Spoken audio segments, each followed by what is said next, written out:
Karen on the show. Aloha, Hello, Karen. How are you today? I'm great. I'm real excited about our freewheeling topics tonight. Yes. And Reverend John Polk, are you there? I am, ladies. Looking forward to a great show. Thank you. And Ahmad, are you there? No, not really. Not really. I'm Okay, just a Ahmad's. disembodied voice in the computer. That may be true. You might be like that Hawk's Max a good Headroom or programmer. something. Great. So I think what we'll do in our roundtable is we'll start with Karen. And Karen, if you want to put a question or a topic on the table for all of us to discuss, then we'll just go through this and see if we can make sense of this show and make it interesting for our listeners.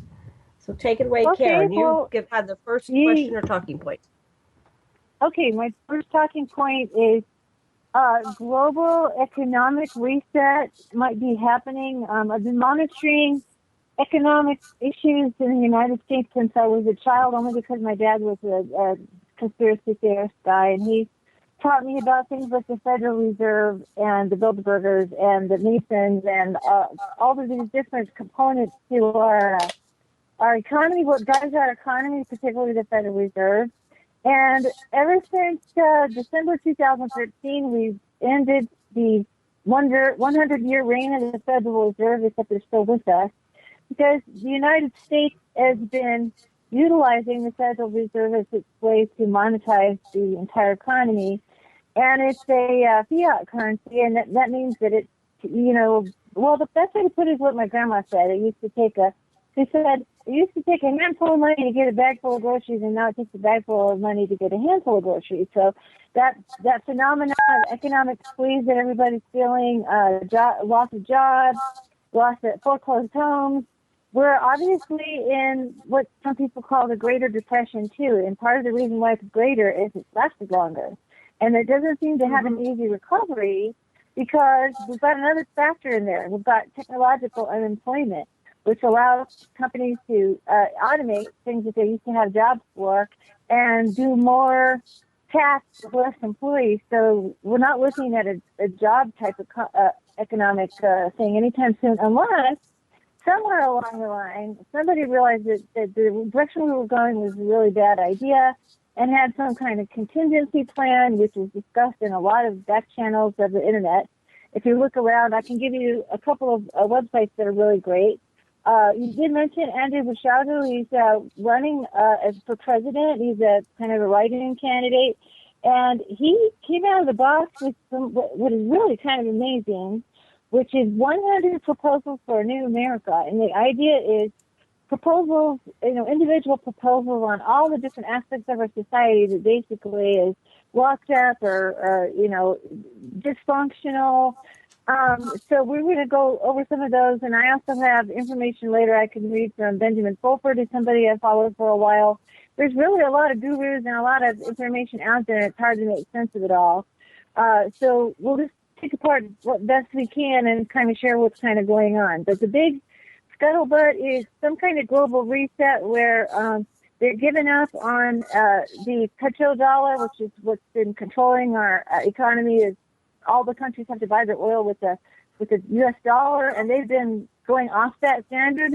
China did last year, and so one by one, these countries are coming up with a different way to pay for oil, and kind of cutting out the United States from this petrodollar that was developed in the Nixon administration. And this is very, very serious for America because that means there's a lot of dollars floating out there that are going to come back to us, and we're going to be overrun with cash, and that means the potential for hyperinflation, which is something that happened in Germany after the war, where they had literally, barrels full of money to buy, a loaf of bread.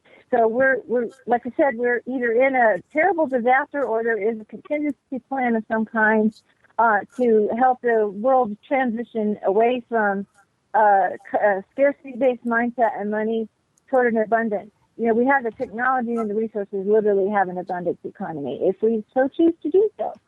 So I'll just throw that I have out a there and see question. what you guys think about it. Yes. Go ahead. I have a question for you, okay? Because maybe you can fill in the Sure. blanks. Because I haven't been following very closely. I've been following it loosely. We had, I forget if it's what was his name, Dan Schmidt or Don Schmidt, David Schmidt, came to our David Smith, house New yeah. Year's Day of 2016, and he interviewed us for David Schmidt. Yeah, and Dave Schmidt, and he was bringing us information from the White Dragon family in Yes. China. So he was saying, or the red dragon, I'm sorry, there's a white dragon in. Okay, I'm getting the Aquarium Radio pages down too, so I'll have to go call them afterwards. But anyway, the Red Dragon Society up in China. Apparently, Dave had flown over there and he was getting all the skivvy on what was going on with the global economic reset. And part of that was that they were going to release funds to different individuals that have good ideas on kind of like charity and supporting humanity and raising consciousness. And those people were in the loop to receive funds in the first, second, and third waves. And that was supposed to spark the economy. Plus, there was the monetary, something going on with the monetary reset, like you're talking about. The standard was going to be on some other, I forget what he said, which standard he was shifting it to. So anyway, the dinar or something like that. So what do you know about all that, Karen? And what's Benjamin Fulford saying? Did you Well, send this article he's to us? working with the White Dragon. Yeah, he's working with the White Dragon family of China. Apparently, there's different factions, and all of them seem to be ready to work toward a global economic system that works for everyone. But not everyone agrees with how that should be done. And the ones who ran our ship of economy aground, with the fiat currencies of the world, they're fighting. They've got some military might and some secret weapons to kind of threaten everyone to not cut them out of the deal, in essence, even though they, literally, some of the things that have happened to us are absolutely criminal and a fraud, including all the mortgage-backed security issues that cost people their homes and cost terrible, lots of wealth for average Americans, since that's usually where they sock away money to save it, is their home. So there's the Black Dragon Society who's contacted Charlotte. We had a show about that. I've heard of a Golden Dragon Society. So the idea is we're going to go off of money that's not backed by wealth, and this is what fiat currency is. It's just a numbers game. It's backed by our agreement to use it and our trust in it, and we're kind of losing our trust in it. It's the more inflationary issues that we're facing, where we can buy. We can't earn very much because our income has not. If our income increased proportional to the inflation, minimum wage would be $21 an hour, not whatever it is now. Not even 7, or 7, 8, depends on where you're at. Yeah. Our income has been flatlined, and our outgo has been rising precipitously. So the idea is to get off the fiat currency and onto wealth-backed currency.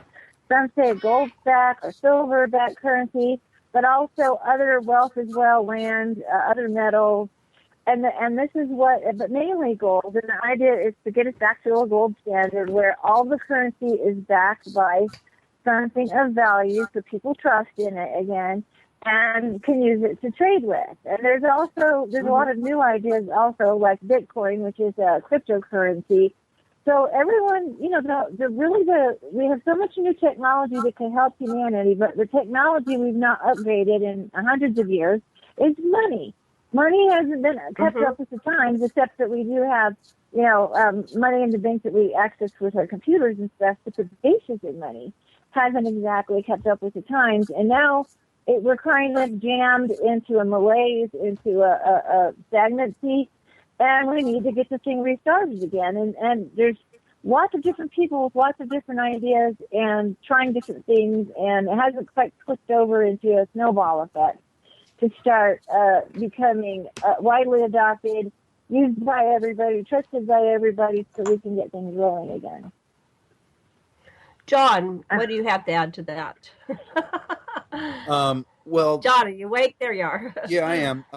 The powers that be are deliberately doing this to us on purpose. There's been a deliberate effort in motion for many, many decades to drive America into being a third world country. And to me, our world leaders are either straight up ETs, hybrids, have an archon in them, or are touched by an ET.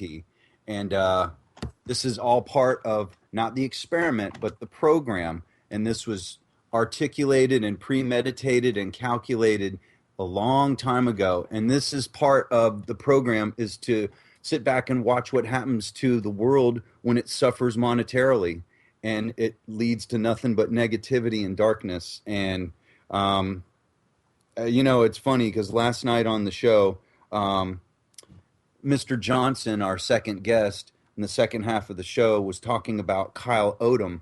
And you remember that whole story, Janet. But Oh, yes. part of the story, this guy Kyle Odom, he shoots a shape-shifting preacher up in Idaho 12 times, and the preacher lived. He shot, Right. and this guy's former military, he shot him in every vital organ in his body, including his head and his heart. And this shape-shifting preacher lived through it. So then he goes to Washington, D.C., and spins this story at the Washington Post, and the Washington Post actually covered it. And then when he was in D.C., he starts throwing evidence of what had been happening over the fence at the White House, and he, of course, gets nabbed by the Secret Service. But he even said, Kyle Odom said that he thought that Obama was a shapeshifter. And I believe that he is. And I believe that Obama, he's more than quadrupled our deficit since he's been in office. And he's doing this on purpose. He's doing it on purpose to try and drive us into not just a depression, but possibly into martial law. He would love for us to go into a state of martial law where he can just rule us forever. And in his book that he published, he even admitted that he was a Stalinist and a Marxist, and that part of that basic philosophy is to bankrupt your own country and turn it into a Marxist society. So this has all been done on purpose. Obama, who's part of the Illuminati, he's part of the Trilateral Commission, which is an Illuminati commission. This has all been planned and articulated, and it's going to plan just perfectly, which is unfortunate for all of us who have to suffer financially. Right. Well, that Andy Bishago said that he had met Obama and was his roommate, and they were children together, and so he never mentioned about his shape-shifting, but apparently those at the top of the pyramid, if we follow, like the David Icke thread of consciousness and what's going on there, and actually Thoth and the Emerald Tablets of Thoth said that the heads of their council, back then they had a council system, but we have a presidential prime minister, ruler kingship type system. He said that the rulers were being taken over by these archons or these interdimensionals or reptilians, whatever you want to call them, and he defeated them temporarily when he sunk Atlantis, but he said, beware, the battle was not, the war is not yet won, that was just a battle, and that, he was leaving this warning to the the generations that they will be back and be taking over once again. So that's an interesting theory. When we listened to Kyle Odom, it sounded like the Day of the Triffids, which was the '50s movie I saw as a child, where the guy's running down the street saying, they've taken over, and he's perceived a madman. And yet, when we listen, of course, David Icke back in the '70s, they thought he was a madman. But the more we go through time and we get these whistleblowers and people coming forth with these stories, the more it makes you wonder, is this really what's going on? Then tie it back with the dragon families, and I've talked to Dave Schmidt, who met with the dragon leader, and they said that they are above the Illuminati and the Cabal, but yet there is a force above them, which appears to be the Anunnaki, and yet even the Anunnaki are complicated. There's a light side of the Anunnaki and a dark side. Matt, are you there? Would you like to add your 2 cents? Oh, about the economy, of course. About it, whatever you. about what we're talking about. The economy is really terrible. It is deliberately focused this direction, and the whole reason is they want a one world money system. The corporates Mm-hmm. who are running the show know that it would be easier. It is easier to maintain if they can get us on a digital platform. They would even be better off for them. And it is about us being taken to the same level as a third world country. And like I said, this is all contrived. You can go look it up. You can see it all happening if you lay out a timeline for it. I'm on the air with V, the Acryl Economist. I produce for him, and that guy sure knows Uh-huh. what's going on. He'll sure tell you how it is each week. Y'all should check him out. Oh, okay. Maybe he can come on my show if you later He on was you could pass. more than willing to do other shows. Oh, excellent. Okay, we'll have him on. That sounds great. So, Karen, back to you. Let's talk about this until we exhaust it, and then we'll shift to another subject. Okay, well, let's see. About 2009, I started making connections with my guides, which are ancestors and ET ancestors, and they had me writing an automatic writing in a journal, and I did not have any clue what I was writing at the time because I was sort of stuck with what my father said. He had kind of he had this conspiracy idea, but he was quite pessimistic. It was something that was going to happen, and nothing was going to be able to stop it, and I had to grow up with that. That was real depressing to grow up with the idea that you wouldn't grow up, and yet I did grow up, and not only that, I'm a grandmother. So I'm going, okay, there's got to be something on the other side, something of the light that is keeping these people from closing the loop. And so I've been very interested in that side of it. And when I started writing in this journal, I started writing about basically hierarchy versus hierarchy, fractal versus fractional ideas. These are the terms that I were given, and I'm now seeing this all play out. So to give you a couple of ideas, one of the ETs told me is that they tagged money as being rather quaint because they no longer deal in a scarcity-based system. They deal in an abundance-based system. And one way that I hear your cat, Janet. Yeah, I'm going to have to chase them both out of the room. I'll be right back. All the creatures of Earth are expected by by the stinky system we have. But anyway,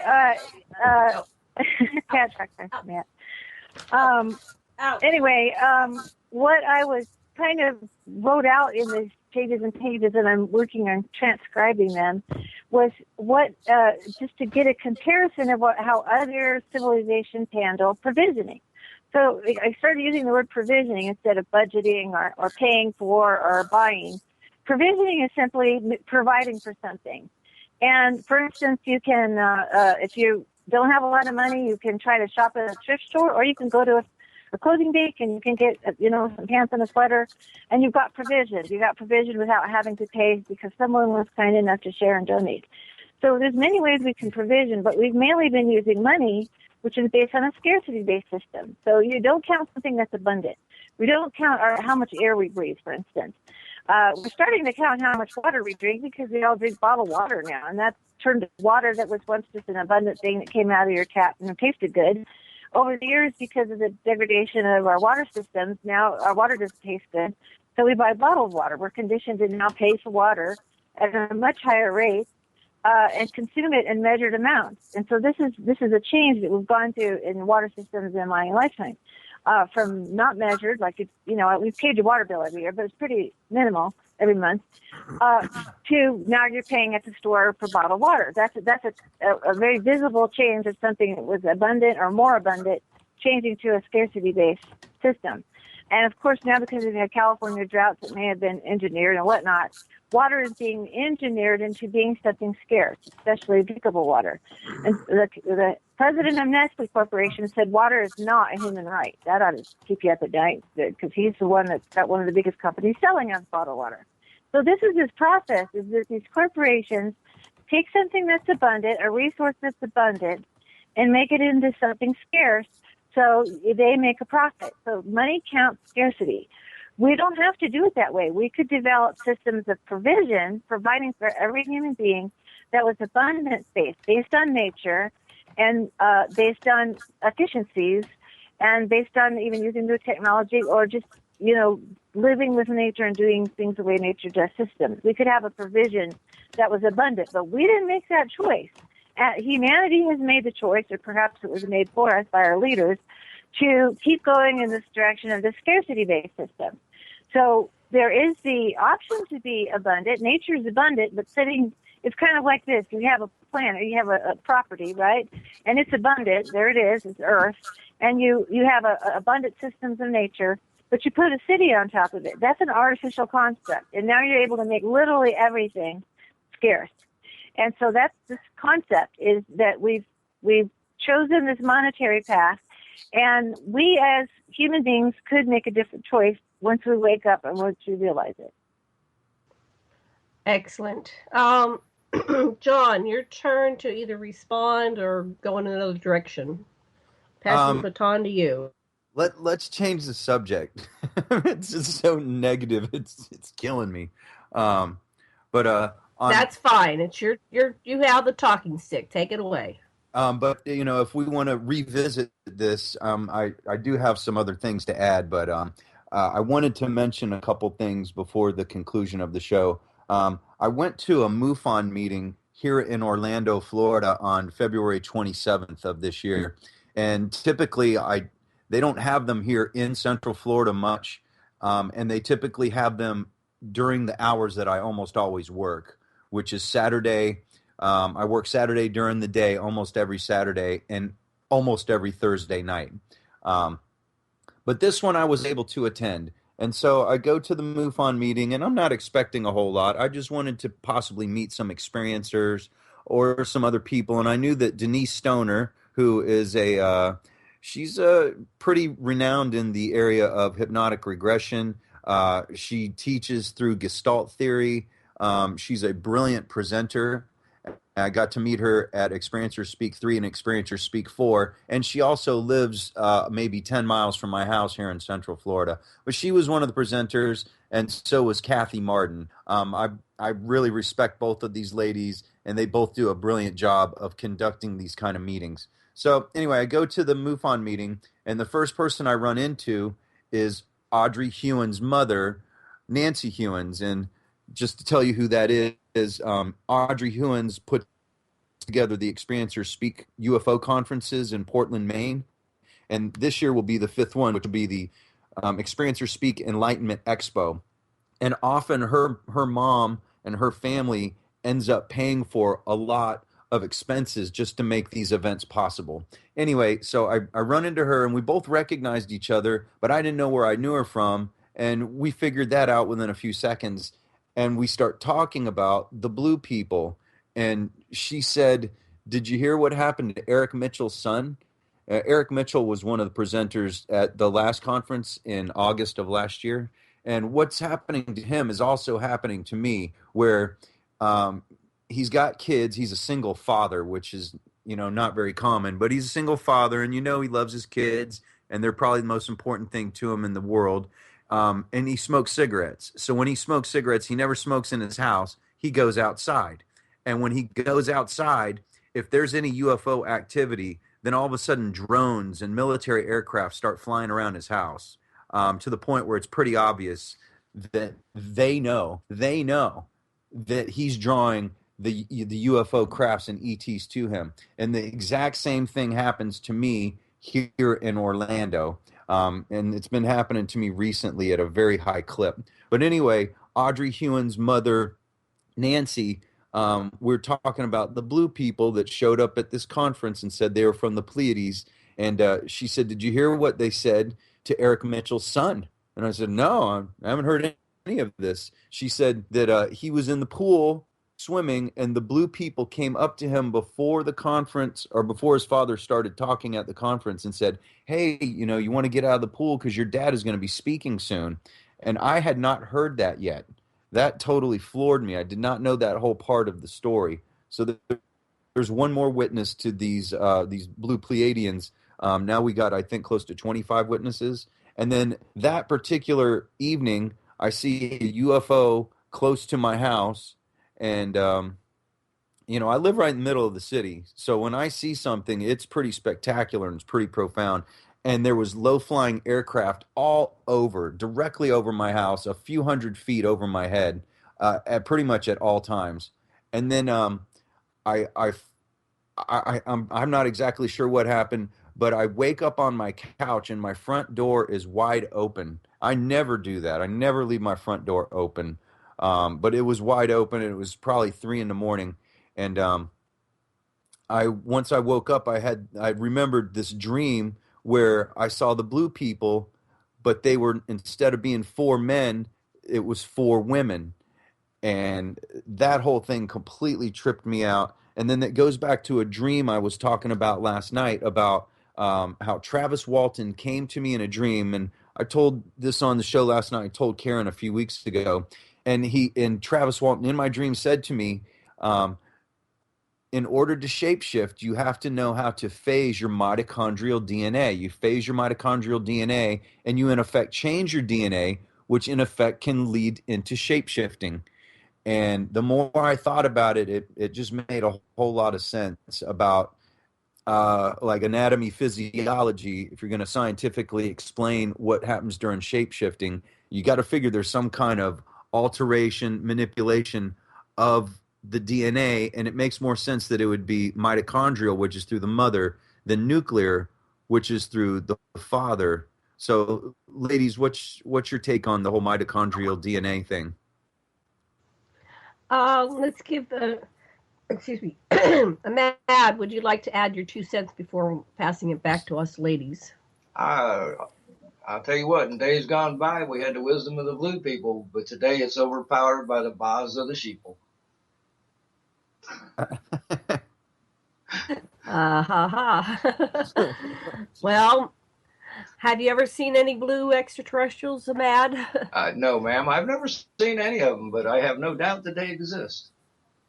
Okay, great. Well, that says a lot. I've seen them, and I don't know if they exist. But I go, am I crazy?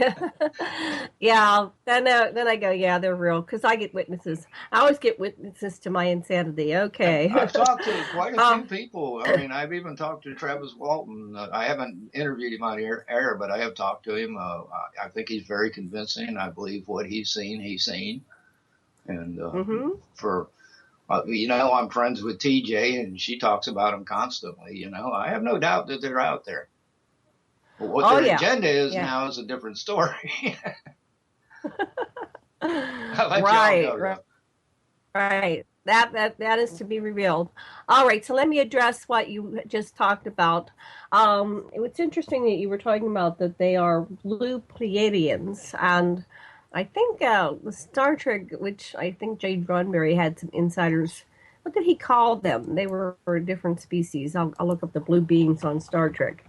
But we have stories of blue beings in our reality here. This human reality that goes back to the Shiva and Shakti. Shiva was a blue being, and he was very enlightened and conscious, and he was one of the figures that came to teach consciousness to humanity, to help us to evolve and grow. So hopefully this is a being of the light that is very loving. We have Corey Good said that his blue beings are down here.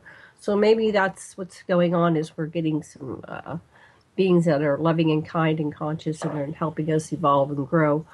I don't really have any recollection of having any really personal one-on-one encounters with blue beings, but we were talking last night that perhaps the what you expect to see is what you might get, and that the extraterrestrials, when they come to present themselves in a form that is that you're more receptive to. So the first guest last night, Ty, he saw a extraterrestrial, and he's African American, and his extraterrestrial, the best way he could describe her was that she looked like Jada Pickett with olive skin and violet eyes. So they changed some features so they look extraterrestrial, but the mind, or maybe that's what the extraterrestrials are doing, is presenting a figure,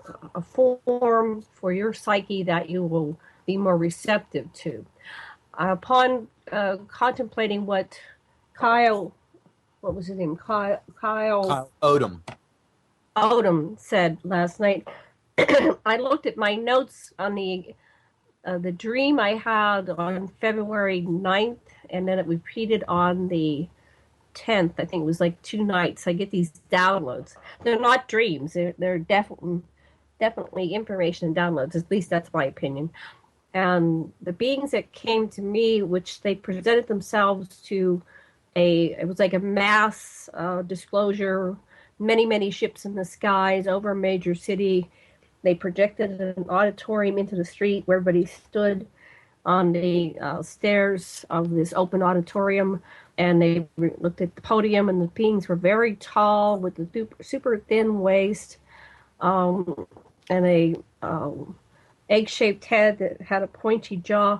But the eyes, I described the eyes as being almost frog-like, and here it is a month later, and we're hearing this report where Kyle Odom says that they were frog-like beings, but he said that they looked, they had a very large mouth, so it was the opposite. The eyes on the beings that I saw were the frog-like eyes with almost no mouth. It was just a very pointed, thin chin.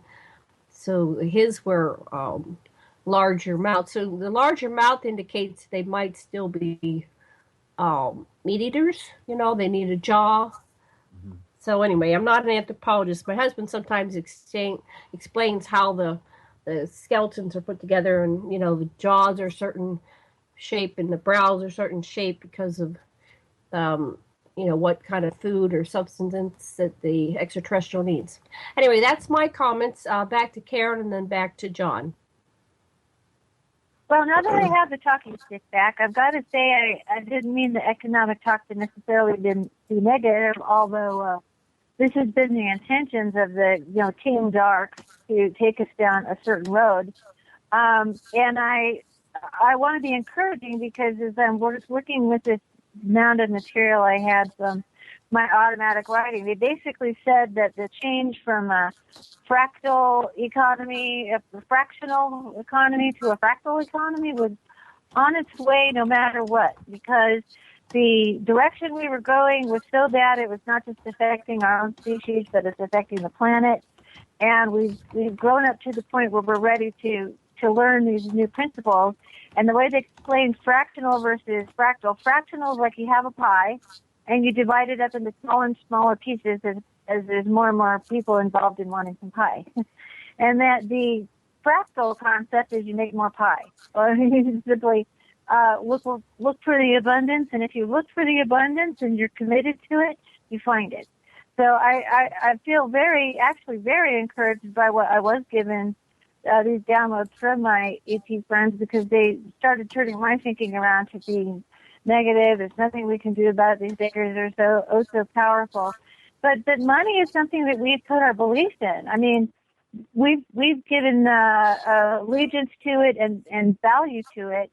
And once we learn to change our value system from something that's just heading in a negative direction, we can change our mind and think of positive ways of creating abundance. So I didn't want to leave it at in any kind of way as a negative concept at all. And I wanted to, when you were talking about the blue people again, because you told me a couple of weeks ago about that, something just kind of hit me when you were talking about the mitochondrial DNA. And the mitochondrial DNA in general is very old. It's far older than we give credit for it. And it did not necessarily start and evolve on Earth, although some people believe that. My current cosmos view is that the galaxy is very well populated, the universe is very well populated, and Earth might even be considered like a botanical garden. It's been infused with species all along the way, and that's why we sometimes don't find precursors to certain species, including present-day humans.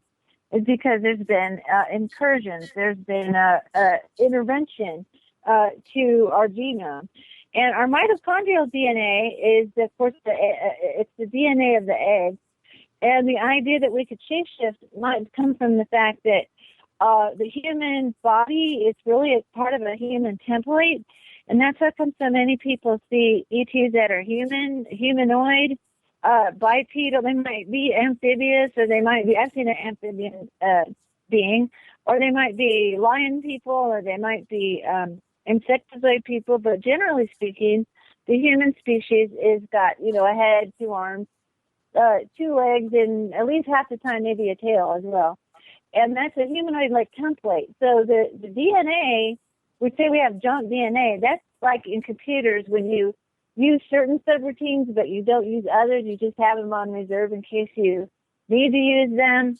And that becomes our adaptation to our environment. So if we suddenly have a change in our environment, our species can go through a very sudden change to adapt to the new environmental conditions, because the subroutine for that is written in the DNA.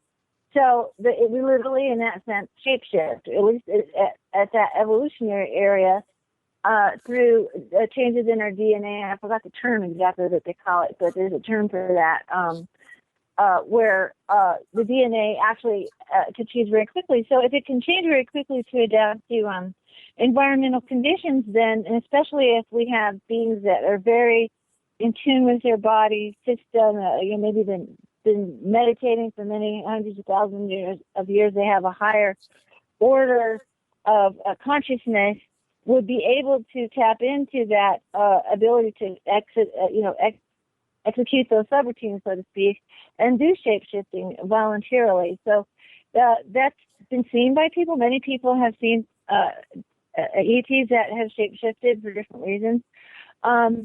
It is something some animals do, actually. Chameleons will change, patterns on their bodies, and other animals will shape-shift to a certain extent.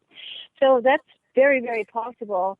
I have to say for myself, when John first started talking to me about the blue beings, I started kind of going in my own personal history and also research about the blue beings, and I believe them to be one of the ancestor races. We have a lot of ancestor races that have come into what makes a particular human being. It's part of the reason why we have so much diversity of humans. You have humans of all different shades of color and all different, heights and different cultures and different ways of being. Is because we've had an incursion of not just one, but the government has even revealed and disclosed that there's been 22 different ancestor species that have come into what we call, human beings, and also there's the Anunnaki, where they added their DNA to some of our bloodlines as well, some of our lineages.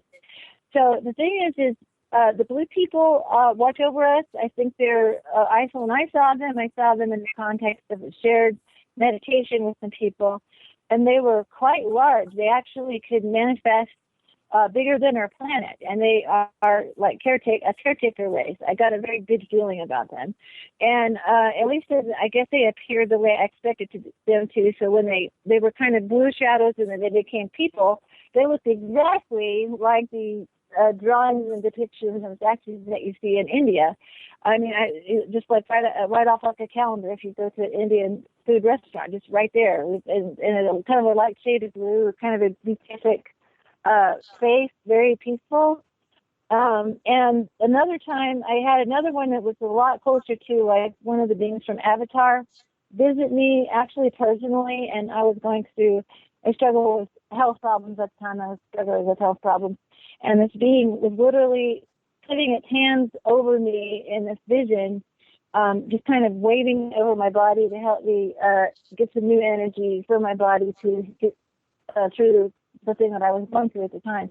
What was interesting was this being was standing on the flat earth, and I was in a house.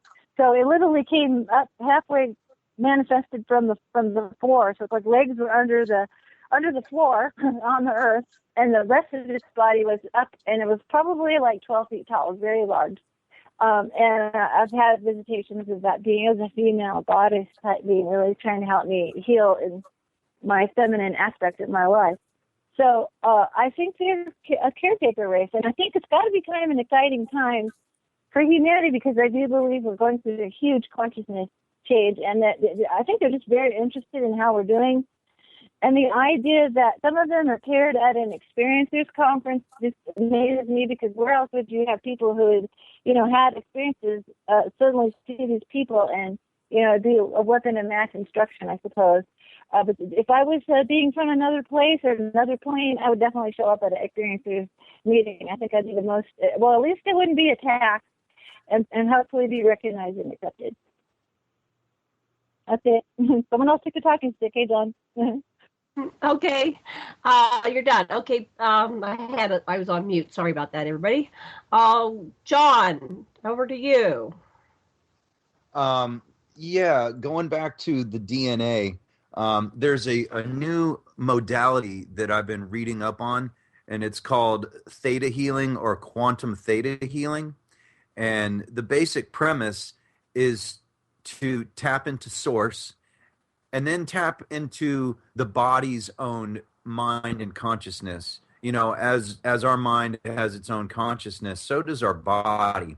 And even our organs in our body have what you call nature spirits. But there's a way to tap into your own DNA.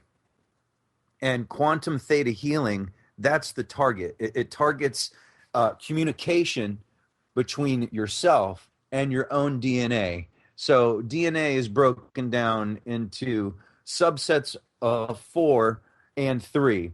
There's codons, which are 3 across, but in sections of 4, which equals 12, which is a sacred geometry kind of number.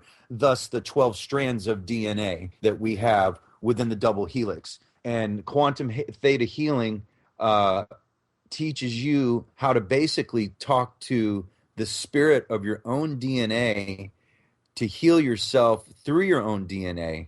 And it's an incredible genius concept. And it's a very, very old practice. I mean, like Tibetan Buddhist monks were learning of this modality thousands and thousands of years ago when they would, meditate in a cave for 21 days. Usually the number is 21, something divisible by 7 or 3. Thus, 3 times 7 is 21, which is 12 reversed. Also, but anyway, it's a new modality that I've been reading up on. And once you really understand how to do it, and I'm just learning how to do it, you can actually reverse the aging process, which anybody and everybody would love to be able to do to themselves instead of going to a doctor who more than likely is going to put you on some kind of pills or medication. Anyway, just a new modality that I think was worth mentioning, and it plays into this whole DNA conversation. But going back to something that Karen said about our DNA, where the Anunnaki wanted to tweak our DNA to make us more human. I'm sorry, to make us more evolved, but not too evolved that they couldn't control us. So there was a couple things that they placed in our DNA. If you break down the double helix, you will see HAR1. I don't know if you've ever heard of that, but HAR1, it basically is what separates us from all the rest of the animals on the planet. Nick Redfern came up with a great analogy. He said, how come dolphins aren't building, structures underneath the ocean? How come elephants aren't driving cars? How come monkeys aren't fixing car engines? How come we're really the only species to evolve so much? And it's largely because of HAR1. Then there's the God gene that was founded by Dr. Dean Hamer back in 2005, and it's called VMAT2, which stands for vesicular monoamine transporter number 2. And that gene is directly responsible for giving us an internalized will to want to worship God, and they call it the God. They call it the God gene. Right. VMAT2, vesicular monoamine transporter number 2, and then there's another gene called the Fox gene, and it directly is associated with our voice box, which makes us different than apes and chimpanzees and other animals on this planet that we're halfway genetically similar to. I think you break down our genetics, and we're less than 3% different than a chimpanzee. I mean, pretty amazing. But they don't have HAR1 in their genes and in their DNA code. They don't have VMAT2, and they don't have the Fox gene, but we do. And in my opinion, going back to what Karen was saying earlier, is I think that the Anunnaki placed those different genetic traits within our double helix to make us more evolved than the other animals that exist on this planet. What Can do you? I address that, John? Yeah, Yeah, please. I'd Love like to somebody- address that. Yeah.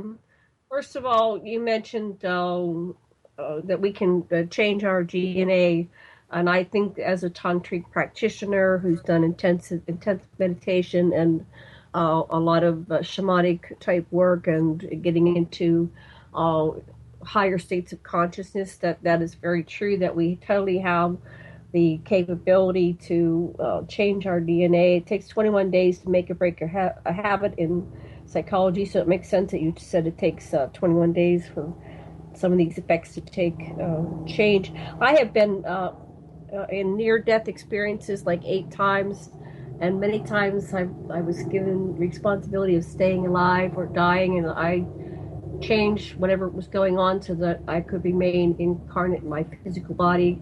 I recall fixing a broken neck several times where I was strangled to death, and so each time I was to choose or came back. So I've been in touch with some of this information on how to, literally come back to the brink of death, and it does take part of it is your will and your higher consciousness and your desire. And where do you want to be? Where do you choose to be in the continuum? You are simultaneously everywhere, but where do you focus your intention? And that gives you the concept of I am here, right here, now, in this moment. And right now I'm on the radio. Now, you're talking about the HIAR1 DNA and the BMAC2 and the God gene. So humans and the extraterrestrials that I primarily interact with have they're bipedal with an opposing thumb. So those beings that incarnate in those forms have the ability to manifest, to manipulate physical material, like build things, to literally pick up a stone or a rock and tools. And that seems to be a correlation with intelligence and evolving to another level. So while we have wonderful dolphins and whales, they can't build. They're not able to build with their physical bodies because of how they're formed. There may be beings that can build with their mind. I haven't really encountered those, but we're in 3D density physicality, and we definitely need to have some kind of mechanism in order to take things and put them into something else to combine and makes other things. The desire to worship God, yes, I've heard of that, and it's the God gene. Neil Freer talks about breaking the God spell, and this probably was initiated. There's indications, lots of stories and tales of how religions were created as a control mechanism for humanity. There were far too few Anunnaki. There were some incidences where the Anunnaki were severely injured. They could have been killed had the Anunnaki not had the technology to reconstruct these people and reanimate them. We now have the technology. Randy Kramer tells us that he has been reconstructed, his head sewn back on, he's been dead, his arms regenerated, et cetera, et cetera. So our secret military has these technologies, but the Anunnaki definitely had the same technologies, and that's the story of Osiris. You wonder, why did they break Osiris down into its molecular form? Because they didn't want him to be revived. That especially Enki and his family, they had the ability to revive just about everybody. And we have the story of Inanna was killed and hung on a hook and dead for several days, and Enkidu came and rescued her, and then Enki revived her. So there was another fellow who talked about the Fox gene, the desire, the God gene. We come in and we are oriented to worship in one way, but we also, it's like a virus. He calls it a virus. I forget the guy's name, but we have the antivirus to the other religion. So we have a tendency, once we are indoctrinated into a certain religion, that we are opposed to even hearing about another religion. However, in psychology, we know that children conform rebel, or somewhere in the middle. But if you have three children, you're most likely to have one that is a total conformist, the other which is a total rebel, and the middle is kind of mixed and has. And that's my family. I have, I'm a total rebel. My brother is pretty much like a middleman conformist, and my sister's a total conformist. So you see that happening. And the voice box, they talk about the Anunnaki. They were working on these experiments. One of the things they wanted to create was a voice box. So why vocal cords? Why the ability to speak? Because it subparts us down from our telepathic abilities, which are our natural abilities, and that's the 256 strands of DNA that were turned off. It's one of them is with our abilities to do telepathic communication. So they had to have another way for us to communicate because they wanted us to be intelligent enough to be able to do things and follow orders and communicate with each other in order to do things. So they removed the telepathic ability and they introduced the Fox gene in the voice box. Okay, Ahmad, what do you have to say about all this? What do you think? Now, I'm not much of an evolutionist and don't believe we were started from a tidal pool on an ancient ocean. Maybe some of our ancestors have, but we are children of the stars. I believe there was a bunch of genetic manipulation back in our early history that's brought us to where we are. If you look at the human form, we're not part of this planet. We're born with no hair. We have to shield our eyes from the sun. You spend most of your time indoors instead of out in nature. I mean, yes, we have conformed to this planet through evolution to a certain extent, but I don't think we got our start here. And it's pretty strange that the DNA even adds up to it. It shows that we are, this what you were calling the God particle, I really believe is our little sliver of God that we're all part of. We are part of the source. We're just a little sliver of it. No, that's about it. Okay, Karen. Yeah, I want to introduce another concept that kind of goes along with what Ahmad just said, and it has to do with holarchy and hierarchy. And this was the disease, I suppose, that was brought to us, was that we were given this concept of hierarchy, and that's what gives us our looking up to something outside of ourselves that we're going to call God. That gives us our pecking order, where, I was talking to the lady about this concept of how quickly a hierarchy forms in almost every human group. And she started saying, boy, you should see my knitting club. Very competitive, very, one person automatically assumed they were the boss of it, and rather than just sitting around enjoying their hobby, they started figuring out, Robert's Rules of Order and committees and all this kind of stuff. And it wasn't even that many people involved. But this is a kind of a disease. I think it's sort of a mental illness, really, is a need to establish a pecking order of some kind.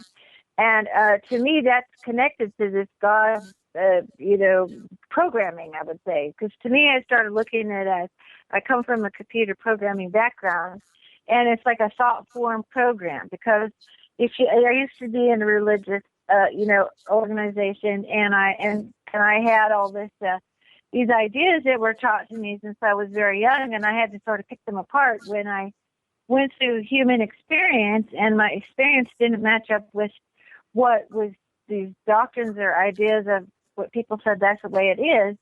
And I had to deprogram, literally. I had to take those subroutines kind of out of my operating system, as Terrence McKenna calls our belief systems as our operating system, and use my human experience and studying other ideas to come to my current belief system. And I feel like it needs to be open-ended, it needs to be open source, and it needs to be kind of fluid as you gain more experience, because humans do that. We gain experiences, and if we're kind of on a good spiritual path, we will think those through and figure out what we thought was a good idea, and maybe something we thought wasn't a good idea, and then, integrate that into a personal philosophy. And that we are totally capable, in a sense, of self-governance in that way. We are capable initially, because we came from all these high-level sentient civilizations, to be very self-governing, but because it was desired in us to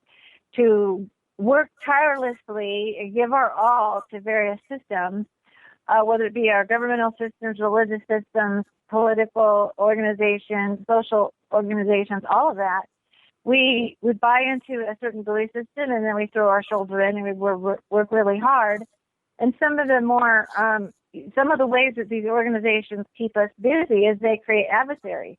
They use adversary creation, and adversary creation is they make a they. They make a they that is doing all the bad things, and we must oppose they. And we're seeing that really strongly in our electoral process right now for president, because we have a two-party system. So if there's us and a them, depending on either side that you're on, a lot of people are trying to be out of that, but they feel very isolated.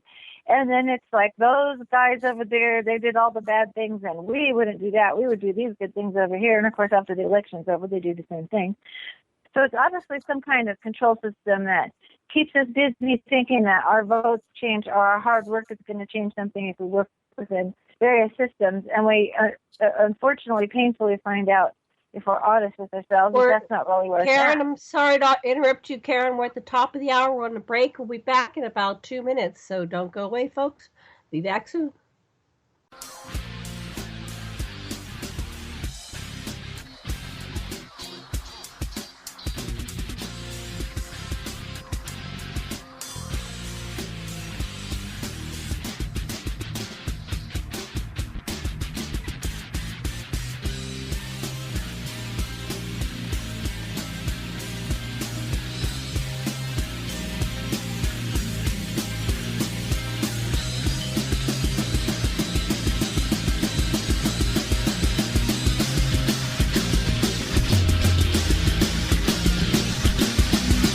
Thank you for listening to Revolution Radio.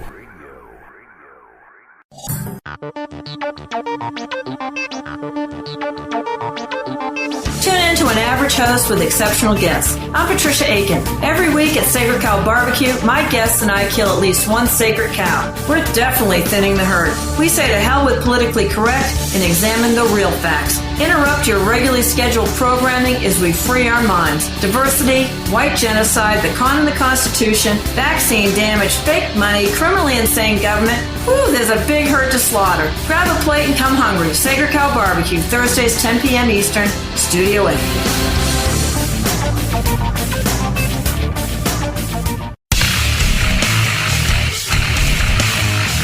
Revolution Radio.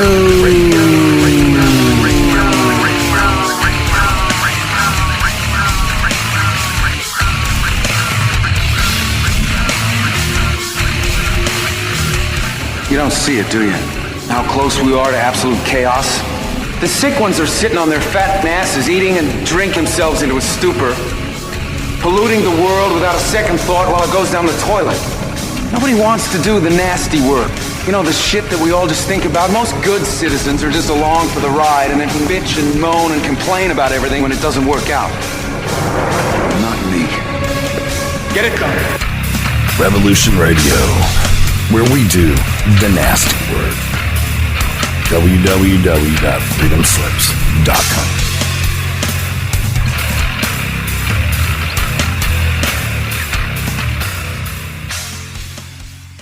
Hey everyone, it's Barbara Jean Lindsay, the Cosmic Oracle. If you have questions about your past lives or future plans, need answers from the cosmos about your love life or career, or just want to keep your finger on the pulse of the planet, check out my show, The Cosmic Oracle, here on Revolution Radio at freedomslips.com. The Secret Society Revealed.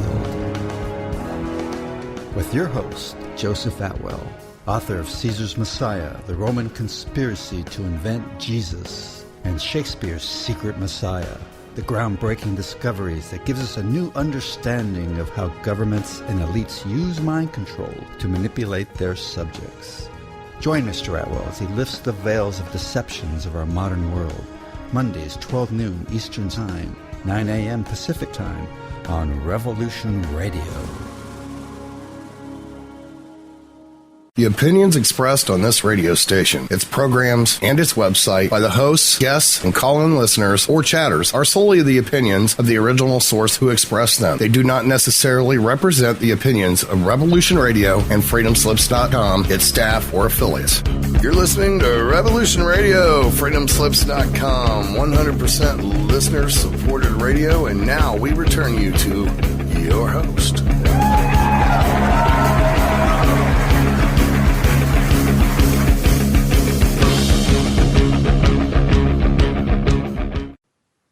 Aloha, everybody, and welcome back to the Cosmos Connection on Revolution Radio at freedomslips.com. And I'm your host, Janet Kirlison, with my co-hosts, Reverend John Polk and Karen Christine Patrick, and producer Ahmad Painter. Thank you very much, everybody.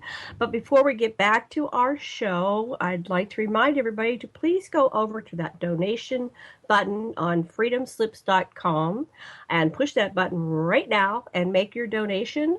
$1, $5, $15, $20, whatever you donate, we greatly appreciate and thank you very much. And your donations allow Revolution Radio to bring you shows like this with all the wonderful co-hosts like myself and Karen and John and the producers, Mad and Teresa J. Morris. Thank you very much for doing your good deeds this weekend at the conference in Memphis, and I'm sorry I forget the name of the conference, but she's there representing us and we appreciate her being there. So back to our show, and I think Karen, are you there? You may have gotten dropped at the break, but hopefully you're still there. Okay, am I there? She's here. Okay, Karen, unmute your mic and come back and finish what you were saying. Now, wait a minute. She did drop off. Oh, she did drop off. Okay, while you're trying... Back. I'll call her back. You call her back. Okay, we'll just kind of stall for a couple minutes here, a minute or a half minute, 30 seconds, while we get back Karen. We've been having a wonderful roundtable discussion. I hope you're enjoying it. You can appreciate the individual geniuses that each person has and what they bring to the table in their revelations. How about, while we're getting Karen back on, John, let's pass the baton to you, the talking stick. Okay. What would you like to add? Earlier in the show, I was talking about Denise Stoner. Are you familiar with Denise Stoner, Janet? Yes, I've never met Denise, but I've met Kathleen Martin several times, and I'm familiar with her name. I'd love to have her on one of our shows if you could facilitate that process, and maybe get Kathleen on as well. We'll have them on a future show and talk to them in person. But go ahead. What were your observations about Denise and Kathleen and the conference or the MUFON thing you went to? Tell us more. Anyway, like I was saying earlier, Kathy Martin and Denise Stoner are both just beautiful human beings in the first place, but they're brilliant presenters. They make everything, they can take some complex topic, issue, whatever, and make it easy to understand, which is the sheer brilliance of a really good communicator and orator, which both of them are. But at this particular MUFON meeting, Denise, they both did a great job, but I got a whole lot out of Denise. She was talking about Gestalt theory, and she had a PowerPoint presentation, and she's going through her PowerPoint presentation, and there's a number of slides, of course, and one of the slides shows a UFO and some kids on one side of a fence looking through the fence at this UFO. And then she deliberately changes the subject and talks about something else, and then shows us another picture of a UFO. And the second time she showed the second picture of the UFO, she showed it for maybe 3 to 5 seconds tops. And then she stops everything and changes the slide to just a black blank frame and says, okay, now I want to test your memory. I want everybody to either draw what you saw the UFO looked like and or just write it out and explain what you saw. And she said there's probably 50 some odd people here. I expect to get 48 to 50 different descriptions of what the UFO looked like. And sure enough, she was right. So she had everybody arrange their chairs in a big circle. And we all sat around this big circle and we're throwing ideas at each other. And it was really cool. I liked the way that she did it. And then she said, let's talk about what you saw. And there was only one person that got very close to the actual description of the UFO. And she wanted all the nitpicky details, the colors, this and that. And I got pretty close. I think I was probably the second closest out of all 50 people. But I think the point that she wanted to make is that, the mind selectively remembers what it wants to remember, and everybody's mind is going to remember the same thing totally different. And it was just an interesting exercise, and only one of us got very, very close. And I think I was probably the second closest out of all 50, which I thought was really interesting. But and then we talked about some MK Ultra mind control stuff, and so let me give you a backstory before I explain Before that. you get to that, let me just comment on what you just said about the Yeah, please. the best we can do is the consensus reality. If you really look at the entire totality of existence, that's the way life is. That's the way reality is. There is no law truth. There is no reality, quote unquote. It's basically what we can agree upon in the moment, as that is what's real, because our minds don't contain what's the information. Her example showed what happens if you go in a court of law. You have 50 witnesses to an accident. You're gonna have 50 different stories. So I love that. I've heard of that experiment before, and I'm glad she did that, and that really brings it home. Those experientials like that you get it. You just grok it totally what's going on there. So on to your next point, and I'm going to try to get Karen back on. So take it away, John. Okay, so then Kathy and Denise start talking about all the issues that they have with their phones. And, and you know what torture I've been through with my phone. I mean, it's just been an absolute nightmare. I had to spend so much money and get all this new technology, get a new phone, new service, hotspot. None of that worked until I got the microcell tower. And then that seems to work, thank God, because I was losing out on the opportunities to do radio shows because I couldn't call in. It was incredibly frustrating. I mean, to the point where I almost cried over it. But anyway, so then they're talking about all the phone issues that they had. And then Kathy brings up to Denise, she said, remember the one time that the local cable provider pulled you outside, Denise, of your home and showed you a Department of Defense wire going into your house?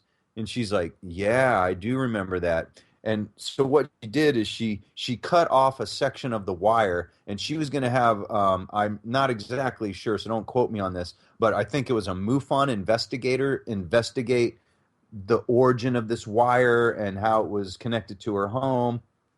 And she said she made a deliberate effort to do all of this, and she completely forgot about it, as if she was under some form of mind control, as if some power that be, whatever it was, I don't know, we can only speculate, knew that her intentions were to investigate that Department of Defense wire going into her home. And she completely blacked out, lost the piece of wire, and had no idea what even happened to it. So I found that to be very interesting. Well, that's what makes you wonder how much they're able to control, manipulate our minds directly. They have the voice to skull stuff they do, and they have ways of tweaking us, and so it's really disgusting. I think one of the things you can do is break free of that God spell, that matrix, or even the ability for them to manipulate and control us. But that takes a lot of work on yourself and a desire to do those things. You become conscious. Once you're conscious, they can't really do much. But the danger of being conscious is like the movie The Matrix, is that you're conscious and everybody else is unconscious, and so you kind of feel isolated and alone because you're not walking in the same reality as the rest of the world, and then you're perceived as a kook. But there's a point in your personal healing where you just don't give a rat's ass what other people think. I notice a lot of my friends, they spend their entire lives worried about what other people think. but they never live because they're just always in the reality that somebody else is trying to conform them into, and they're not really enjoying their own lives. So, I mean, you might get killed, you might die sooner, whatever, but at least you will have lived. If you never experience life as if you're free from these control mechanisms and other voices and people shooting you, don't shoot on yourself, don't shoot on other people, and don't live your life through shoulds. If you finally free yourself from that, then you will actually have some joy and peace, and they may kill you, but at least you will have lived. And it's Okay, I extra. think. Oh, Go we ahead. got Karen back. Yeah, but go ahead. Hi. Finish your finish your train of thought, John, and then Karen will take her turn back. Okay, go ahead, John. Okay, so on the night of that meeting, I come home and I don't even remember what I was doing, but I'm meditating on what happened and meeting Audrey's mom and just trying to remember as much of the presentation, specifically from Denise and Kathy, as I could remember, because it was very brilliant. They did such a good job. And then I started to notice low-flying surveillance aircraft over my home. And then maybe within an hour or two after that, that's when I saw the UFO. So I start thinking, and I talked about this on another radio show that I did, that whoever was doing or whatever was doing surveillance on me knew that I was going to see a UFO before I realized I was going to see one myself, and had the surveillance in place before the actual UFO event occurred.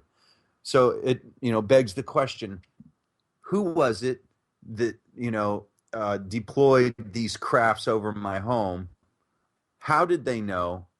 What was the source of their information? How did they know? How did they know this was going to happen to me? How did they know? And I'm only alluding to the fact that it seems logical or reasonable to conclude that they knew I was going to get abducted that night also. So that's it. But how do they know all this information before I even knew it myself? I didn't know I was going to see a UFO that night. Often when I'm around experiencers and spend a lot of time around them, that's usually when it happens, even if it's on the phone or a radio show. But I didn't know. I had no idea going into Saturday, February 27th, that was going to happen. But apparently they did. And that's why the low-flying drones, the low-flying nondescript Cessnas that the NSA deploys, and strange helicopters with green lights. I was telling Karen, there was one with a green spotlight.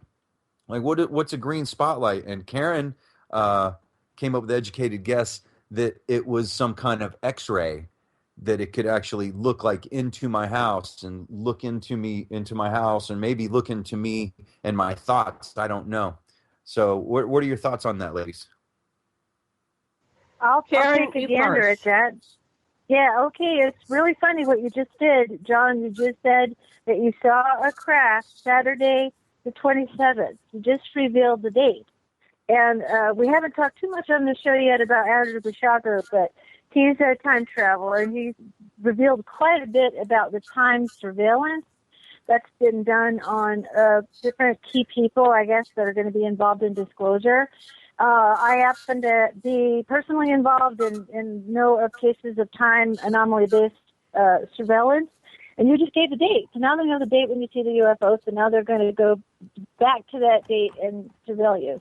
I mean, I'm spooky that way. It's kind of funny. But it's kind of like a situation where certain people are, I think, involved in the timeline of disclosure, and they're very interesting to the government because the government is playing a guessing game, because I think they've lost the trust of the benevolent ET races, because back in Eisenhower administration, the various races visited the president and met with them and was offering to give the people of Earth, the people of the United States, advanced technology to help us, evolve. But we had to give up our nuclear capacity because it's a type of technology that doesn't just do damage in our dimension. It does damage in other dimensions as well. And at that time, we had just developed nuclear capacity, so the president said no. So a treaty was made with more negative types of beings, and the technology we've been given has been weaponized and kept classified. And this is one of the things I hope we get into the Andrew Basiago presidency run because it's fascinating. And this is one of the things that he has in his proposals is to reveal these technologies and unweaponize them and give them to the people. For instance, when you do see a UFO, you don't see a tailpipe hanging out of it and it going put, put, put, put, put with some kind of, engine that burns fuel. What I've seen, and I've seen quite a few, they're completely silent. There's no sound. There's no fuel smell or sound or anything like that. So it's obviously running on some kind of energy that's different than what we use. So this is a process we're going through. It's to be brought into a new era of human, awareness. But it's being done kind of through experiencers. I call it the experiencers path, because they're showing us their technology. They're contacting various people outside the government. It's like I always talk about this funny cartoon a couple of years ago during the Clinton administration when two gray aliens were brought into the White House, and he's eating a hamburger and he's looking at a pretty girl, and they said, "Could you please take us to another leader?" Which I thought was kind of funny. But it's kind of like they've lost the trust of our leadership of this planet to do the right thing by the humans. So they're coming directly to the people. It's obvious from the pattern of contact. They've contacted all kinds of people all over the world, from old people to military people to police to housewives to school children. Obviously, that we have a soft disclosure going on by our government, but we have a very strong disclosure. Exposure is disclosure being done by those outside beings that care about us. We're polluting our world by using fossil fuels and by using nuclear fuels as well. And there's a better way to do just the energy thing, not even just mention just how we govern things, how we handle resources, and how we, act towards each other. We could be doing all these in a better way, but they can't force it on us. So they're just exposing us to the ideas. And so I think the ones that the covert operation government, they have the capacity for time surveillance. And I know quite a few people, and I know Andrew Basiago personally, and some other people who know this is happening in their life. They know they're part of the disclosure timeline, and they have time loops, they have missing time, and they have situations like that where the surveillance part of it, or the MyLab part of it, because we talked to Nisha Johnston the other day, starts before sometimes the UFO experience starts, or right after sometimes. So it's very complex. People need to really look into this. Keep an open mind. You don't have to believe what I'm saying or Andrew or anybody. But what I want to mention on Andrew Basiago's presidency run, he was told that he would be president, and at the time he was told this, he was told in front of Barack Obama and I forgot who else who was going to be president. I think at one point he was told this also, reiterated in front of George Bush, the second George Bush president. Who said, "Me and my daddy are going to be president." It's kind of a thing where it feels more and more like your vote doesn't count. It's probably because presidents are being picked for whatever reason or revealed through time and technology of who they're going to be. But that's absolutely something that is happening to a lot of people, is this awareness of what I call chronomaly. So time is chron, like a chronometer, and an anomaly is an anomaly, so it's a chronomaly that people are having in their lives. It's unexplainable, but it is explainable to realize that time travel or time surveillance, just like looking through like a screen or some kind of hologram to see what has happened in the past or is going to happen, is actually been available as far back as Nikola Tesla was setting up the mathematics and technology for time surveillance and time travel. So that's my introduction to Andrew Basiago, and he's got some real good down-to-earth, practical suggestions in his 100 proposals that he's written, and I hope we get into that because I myself am pretty distressed at who we have running for president. Except I think Bernie Sanders is probably closest to my value system, but he doesn't have. There's certain ideas that he hasn't expressed yet that I'd like to see expressed. So if we want to talk about that, we can. What do you guys want to do? I like that. I just want to finish up this round and we'll go to that one. We still have about, I don't know, about 40 minutes approximately left. So we have a lot to cover. Let's see. Mad, we haven't heard from you. Do you want to just give us your 2 cents? I like how you chime in periodically. Are you there, Mad? Hello? Okay. Mad is off getting his coffee. Okay. So, John, do you have anything to It finish was up this on round? mute. And then we'll go. Oh, okay. Hi, Mad. You're on mute. Yeah, and it wouldn't come off mute for some reason. I'm not I know sure that why. happens. So, what do you have to add before we go on to something else? Nothing really. What she said was right on the mark. But the thing about time travel is, I don't believe that we can actually. Well, we can somewhat, but we can't be sure that the reality that we're visiting when time traveling into the future is really the one that we're on, the timeline. Because what we do in the past and what we're doing in the now shapes what the future becomes. Right. So Now, I I've don't doubt that they can experienced. see a timeline, but that doesn't mean it's going to be our timeline. Well, what makes our timeline? See, that's always been the question. When I was 4, I was shown 24 different timelines. And they asked me, which one do I want to be on? So I chose one. And then apparently it got hijacked with the Montauk Project or Philadelphia Experiment or whatever they're calling it, somewhere down in, around 1963 on the 40-year anniversary of the Philadelphia Experiment. And that's when Kennedy was shot and all those things, Maryland and Martin Luther, et cetera, et cetera. So that got hijacked away from the timeline that I had wanted. But who am I? I'm just a person, and that's my perception. So when we talk about these timelines, and you're saying, the right timeline, is it possible that there are really, 7 billion timelines, and that the same concept of consensus reality is that we're merging our timelines and we're on a reality and a timeline that we can share for that moment, but maybe the moment we part from each other, we're in a little separate little worlds, and it's just a constant illusion of the holographic universe where we actually are in the continuum. That's my 2 cents. But okay, anybody have anything to say on this before we go to another subject? Actually, Yeah, I'd like to. Go ahead, John. oh, what everybody said, it was like hiding in plain sight. That whole theory, hiding in plain sight. I'm asking the question, Mm-hmm. how did they know that I was going to see a UFO before I did? And the answer obvious, that, and I think that you both, I think everybody just answered it, is that they knew the future before the future actually happened. They knew that was going to happen to me before it did, and that's why they had all the air surveillance in place before the actual encounter occurred.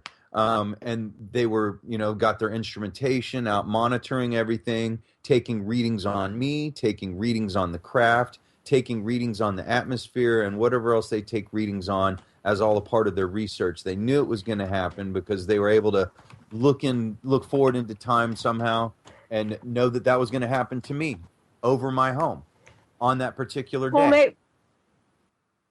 maybe they were orchestrating it to happen. It's possible. I mean, it could They have been made it. They made it happen. Yeah. it could have been a whole my lab thing, but I don't think it was. I really believe that I was abducted that night because I'm laying on my couch with my front door wide open. I wasn't drinking or anything. I just blacked out. I mean, I just blacked out, which does happen to me. And when I black out, I often end up on my couch instead of in my bed. And all my lights are turned out, and my AC is cranked down the way I like it, and my fan is on in my bedroom the way I like it. The only difference is that I'm not in my bed. I'm on my couch. And when things like that happen to me, I've even woken up in my bathtub with water up to my ears, about to spill over the edge. Those kind of things, they kind of freak me out, but I know that I'm protected and that I shouldn't worry about it, but it's hard to not think about it at I have, length. I have a question for you. Yeah. Are you chipped? Do you have an implant? Could the government actually be tapping into this implant and knowing they're coming? Brilliant, astute observation. That's possible. I'm very, very much about not going to the doctor. So I guess I won't know unless somebody did, an X-ray on me to be able to find it. I don't feel anything. Now I know Janet had something in her sinus cavity, which, what was it? Last year it was affecting you to the point where you would hardly talk on your own radio shows, and you'd say a few things, you do the intro and everything, and let me and Karen do most of the show because you were dealing with that implant, and you seem better. I mean, you Oh sound. yeah.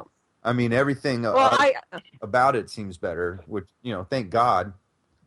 I remember getting implanted when I was in preschool. No, I was in kindergarten. They waited till I was in kindergarten, and the day I got the nasal implant, I uh, I missed school. I was sneezing so heavily that I just couldn't do anything but sneeze, and I sneezed for like 24 hours. My mother kept me home. Now, something acted up last year's IUFO Congress when I met Ray Hernandez.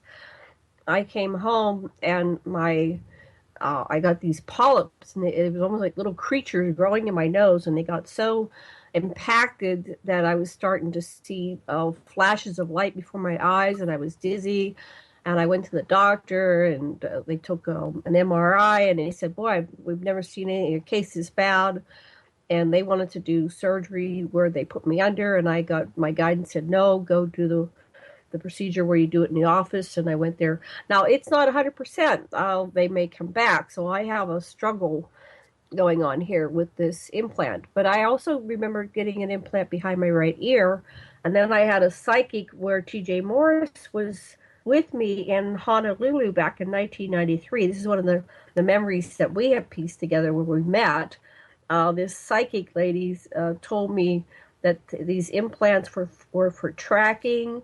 One of my implants or two of my implants helped me not catch, major diseases and et cetera, et cetera. So they're not always negative things that happen. They might be for your protection or for tracking, part of your agreement that you have with the extraterrestrials. I never really feared it, but I think something interfered with my natural, my nasal implant, and so I was directed to the right doctor and had the right surgery. But Matt, you're saying that John may be. Do you have any recollections of any instances where you were possibly implanted? No, I cannot honestly recall. I can't say that I can remember anything like that. But you know what, Ahmad, I mean, it makes sense that I probably am, and that it may be in a part of my body where it would be very invasive to have it removed. Like sometimes they'll put them in the middle of your brain, or put them within a bunch of nerves in your spinal column so they can't be removed, or even put them in your rectum or in your sexual anatomy, either male versus female, so that if they do find it, you could possibly bleed to death for them to try and extract it from your body. And you remember Dr. Roger Lear? He was one of the biggest physicians in the world that was removing implants from people, and unfortunately he passed away, I think probably 2 years ago. But he found so many implants that they would take it to these laboratories and have it examined for materials to see what it was made out of. And a number of these implants that he was extracting from these abductees were made from materials that were not on the periodic table of elements, therefore not a part of this earth. And one of these laboratories said that a number of these implants were actually meteorites. That was the only thing that they could explain why these different iron ores and minerals that don't exist on our planet were showing up in people's bodies. And also, a lot of these implants, there's devices you can use to measure oscillating frequencies. So you can see it or feel it under the skin. They put this instrument over your skin and can pick up on, usually it's two different oscillating frequencies that are disseminating microwaves, which, microwaves will travel into outer space forever until they hit something. But the second that you remove them from the body, they're rendered useless, because what they do, they actually become a part of the body's consciousness. They become a part of what you call your proprioceptors, which send signals to the brain. And when these are put into your body, you're supposed to have an inflammatory response. When any foreign body is placed into a human body, you're supposed to experience swelling or an inflammatory response. And these implants that he was extracting from these abductees created no inflammatory response, which is, anatomically impossible. So in my opinion, he had some rock solid proof that these implants were completely and totally real. And Ahmad, I'd have to think that you're probably right. I probably do have one in my body. But I know me, I'm never going to go to a doctor because I'm a spiritual healer and I can heal myself. Maybe I should go in for x-rays one day. I don't know. It might be worth an idea. It's just an idea. And our government is so far advanced, I would not doubt they have cracked it by now and able to tune into it.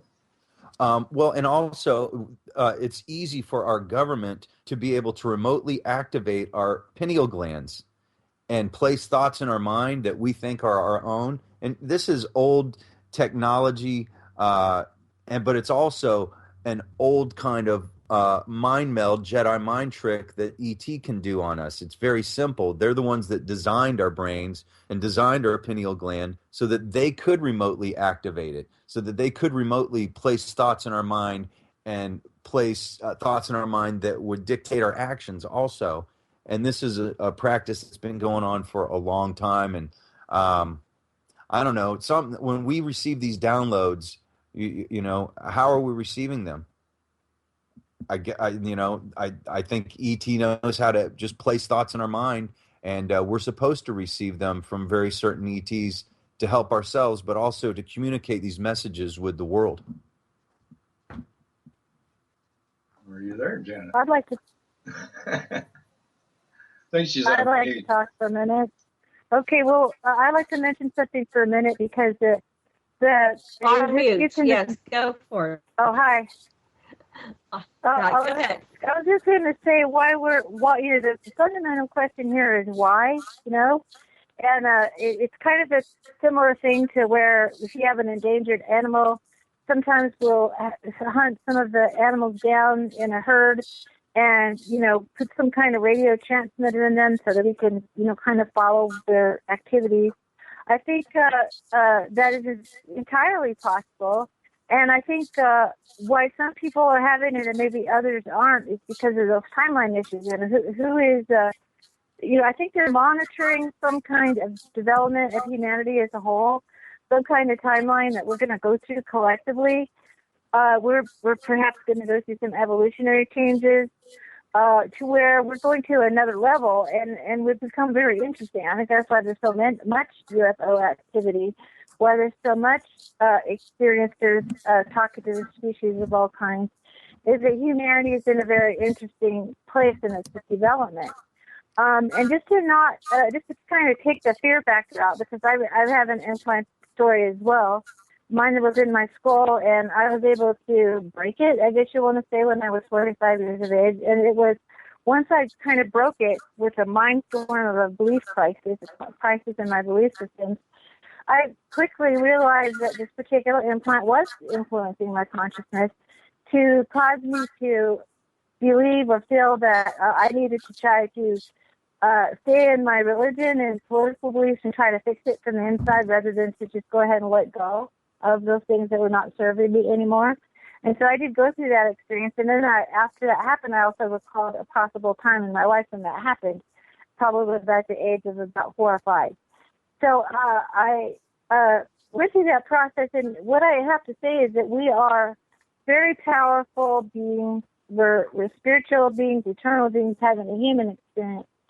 And yes, these things are happening and going on, and for some individuals, this is their daily thing that they're working through, sometimes having very, very negative experiences. But we are powerful beings that can, take over our body-mind system and have our sovereign control of ourselves once again. And so I don't think people have to be really fearful, but they can be aware and, do a self-check and see if that's something that seems right to you. And I hear an echo on my line really bad, so I'll go ahead and stop. Yeah, John needs to turn his speakers down just a little bit. Okay, John, yeah, it's something with having the speakers up too high, and that makes the echo, so I'll try that. And then, okay, who wants to speak next? John, do you have things you want to say? I called into a KCOR last night during Tina Marie's show because Christina Knowles was on the show, and she used to be, she was one of the co-founders of Dr. Edgar Mitchell's Free, and she has since moved on and ended up moving to Sedona, Arizona. And anyway, she was on the show during Tina Marie's show, and I know that you have a show on KCOR now also. And I just called into the show, and so we started talking about you and Dr. Lesson. It was kind of cool. And we're talking about your show on Tuesdays. Excellent. Hope it was good things. Yeah.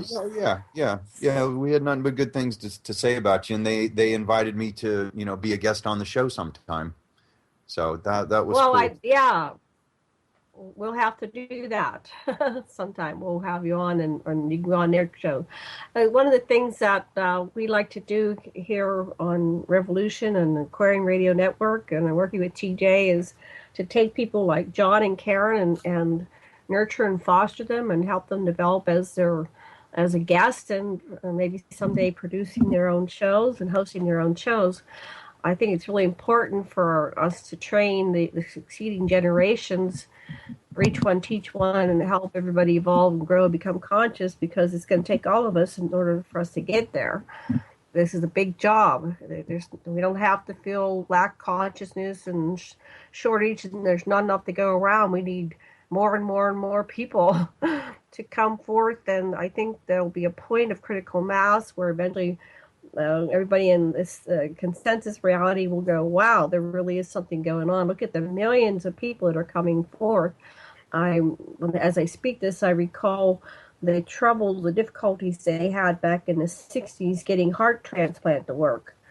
And it wasn't until the first person had a heart transplant that really believed it on a whole other level that it started working, and then everybody started believing in heart transplants, and then they started to be effective. There was some kind of correlation between the observer participant and the observer, the observer phenomenon and the belief system that made heart transplants work. Until that point, they were just trying, and it didn't matter what they did, because the masses didn't believe it could work, it didn't work. So this disclosure and this evolution of consciousness, from my perception, what I'm getting, my downloads and my spiritual exploration into consciousness, is that there is a critical mass point where we will have the grand aha and believe it, live it, pull it into ourselves, integrate it, become it, be it, and thus we will have this new reality. So I started today, and part of my daily routine is I talk to Karen just about every day, at least once, maybe twice a day. We all need friends and a way to process our realities and our existence and the things that happen. And I found myself waking up angry at this reality where people are just struggling so hard and dying needlessly and suffering, and they don't have enough money for food on their tables and gas in their cars, or to buy a car, and to meet our basic needs. And I was blessed to be born in 1954, and I did experience this perceived period of abundance where we went from this World War II mentality where we almost destroyed everybody and everything, and we seem to recover and bounce back as a species. And I'm a baby boomer, so in those days, in the 50s and 60s in Pennsylvania, we had a perceived reality of peace and love and compassion and growth and expansion, and waking up in the 60s, and all that generation came in with a lot of joy and hope and incredible music and celebration. And as a 62-year-old looking back in time through my life, it's like a form of time travel. I go back there mentally and I re-examine and look at the information and the belief structure. I remember many of the thoughts and ideas and concepts and perceptions I had at each stage of my life. And I look at it from here now, and we definitely have devolved as a species. We're getting less and less and less. The money we had back then went much further. And wow, there was a noise. Okay, so I'm going to pass it back to either Matt or Karen, whoever wants to take the ball. And let's continue. We've got another, maybe 18 minutes or something. I'm not sure what time the show breaks.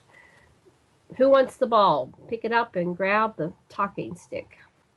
Go ahead, Karen. Oh yeah, we hadn't. I had this list of Andrew Basiago's president, and the reason why I'm bringing this up is I really want people to check it out. Andy2015.com/proposals. Go check it out, because after hearing kind of the debates and things going on in our political system, our chances to have an election is a chance to reassert or revisit our values. And this is really key, because it is our values, it's what we value that we're going to bring forward, or we're going to, if we don't value it, we're going to recede it.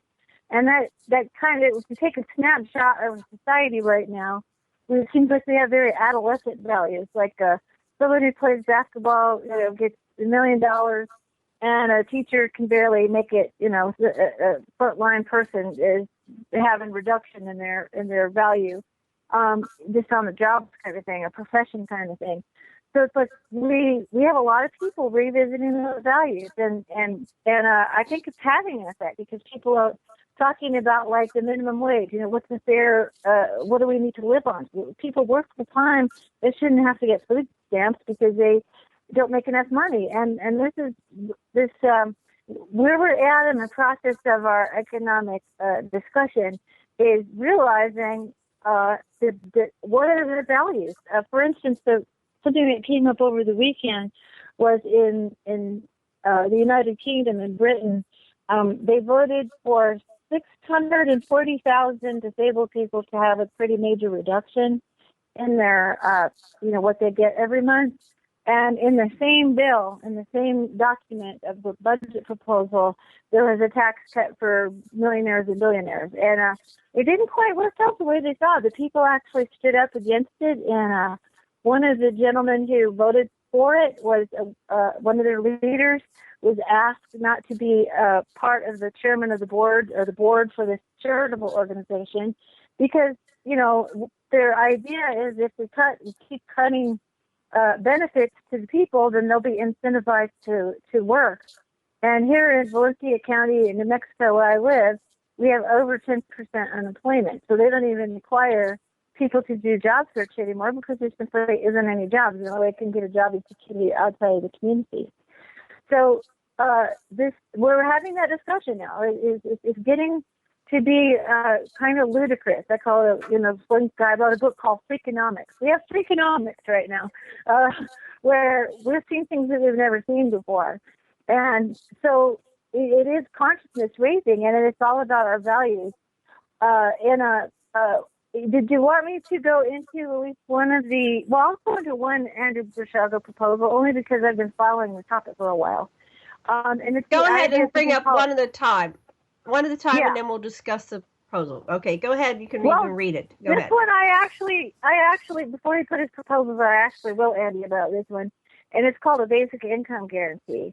And, I personally believe eventually mankind needs to graduate from an economic system and be in abundance, but we've got to get from here to there. And the basic income guarantee is the idea of, instead of having means testing, like we see how poor you are, how disabled you are, how deserving you are, it's simply collapse the nanny state benefit system, take the funding from that, take the funding from other tax systems, and apply it to a basic income guarantee. And it's kind of a new idea. It's something coming from Europe. Some European countries are taking it on, as well as Canada is starting to test this idea. And it was tested in the UN. The UN had a test in India, and it was quite successful. Is to simply give a cash benefit to people. And that sounds socialistic and bizarre, to some people, but you have to understand is that our economic system has cashiered a lot of money out of the economic system into foundations, into offshore, people do offshore accounts to not have to pay taxes, having our industry move out of the country so it's not, the corporations don't have to pay taxes in our country, having the bank bailouts, which transfers the risk of the bank making a risky investment to the people.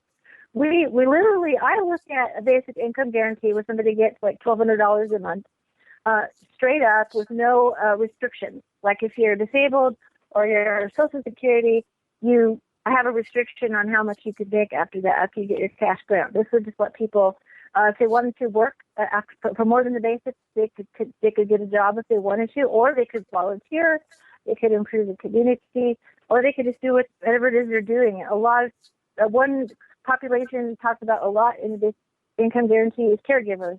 People who get care of their families are often taken out of the workforce. They have to interrupt their career in order to take care of their loved ones. This way they would not be penalized in any way and supported. So that's one idea that Andy did have one of his proposals on. And I could read it, or we can just continue the discussion. Go ahead and read it so we know what it is. Oh, Go ahead and read it. My computer just blinked it out, so I'll get it up again and read it in a few minutes. But if you guys want to talk about it, go ahead, or anything else.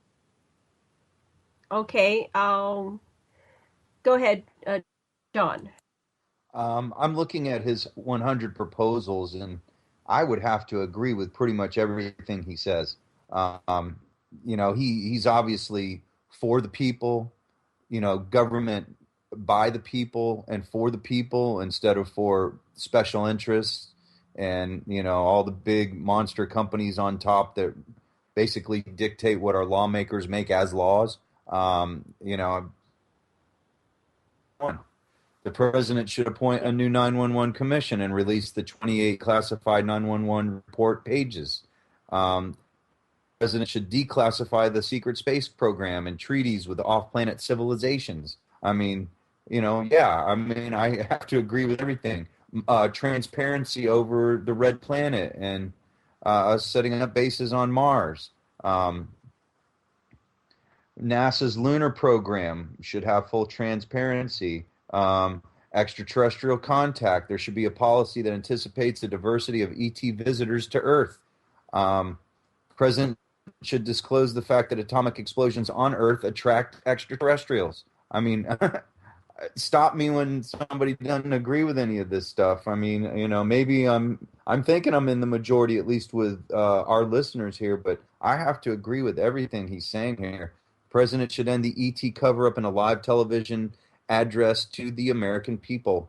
The president should pardon Edward Snowden and give him the Presidential Medal of Freedom. These are all brilliant proposals for his platform, and I haven't seen one that has rubbed me wrong in any way whatsoever. Are you looking at this, Janet, by any chance?